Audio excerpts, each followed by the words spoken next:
Teyvat has its own laws. It's been a hot minute, so let's recap this conspiracy, shall we? The 7 elements are granted to those who resonate with a particular virtue. Those gifted in this manner receive proof of their nature in the form of a tiny fragment of their local archon that connects them to Celestia's thrones.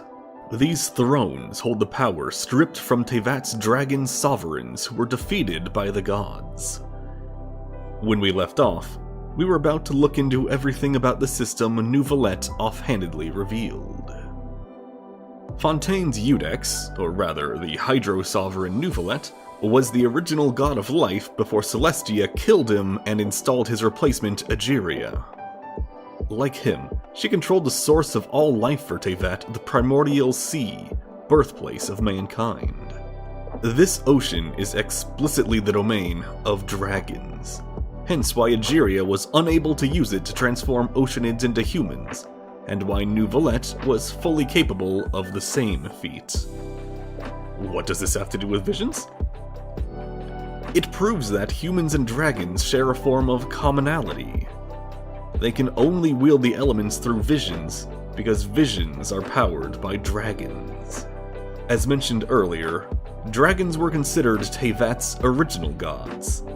As such, when Celestia descended upon them, the dragons were needed to fully control the planet. Their authority, however, needed to be suppressed to allow the new gods to maintain their power. This suppression is fading quickly.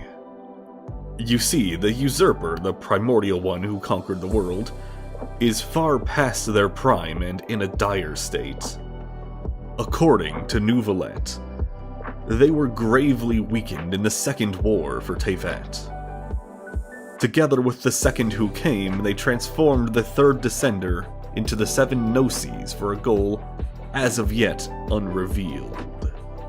It was after this point that visions began appearing, with Cloud Retainers being among the first. There's more. All fragments of the primordial were driven to devour each other. Fragments of the primordial? It almost seems like the primordial one was split into pieces. That's the thing. I believe that is exactly the case.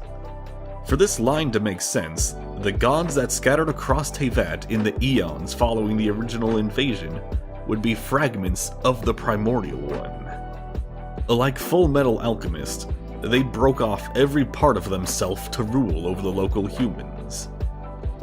After the second invasion, when Celestia was very nearly defeated, soon after came the call from the heavens to all gods of Teyvat. Slaughter each other, and the last 7 remaining will be granted a gnosis holding great power. Exactly that happened. Many gods became 7 gods. But for what reason? Neuvillette doesn't have an answer, but I think I do. The conclusion will be drawn in the finale, when we have the full picture before us. There are 2 final pieces of crucial information we received out of our dear Iudex. The penultimate is that a vision wielder fulfilling their ambition is greatly beneficial to Celestia. Now, how could this be? They're not doing anything on a godly level, nor are they giving anything in return for the power they drain from the thrones. A conundrum indeed.